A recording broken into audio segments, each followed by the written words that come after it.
கந்தா கடம்பா திருமுருகையா சிவகார்த்திகேயா மால்மருகா செந்தமிழில் திருப்புகழ் பாடி நின்றால் மனம் மிஞ்சிடும் இன்பம் விளையுதையா.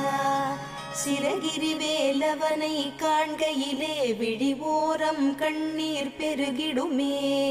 கந்த சஷ்டி கவச்சம் போதுவோர்க்கு கந்தன் கருணை என்றும் துணை வருமே. பங்குனி உத்திர நாளினிலே உனை நினைந்தே காவடி சுமந்து வந்தோம்.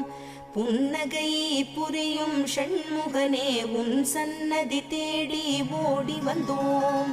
உன் பதம் பணிவது என் தவமே, என் மனதில் நிறைந்திடும் உன்முகமே. ஷண்முக பிரிய குஹ குரு சரவணனே வந்தே இன்னருளை தர வேண்டும். தென்பழனி மலையில் ஆண்டி முகம் சென்னிமலை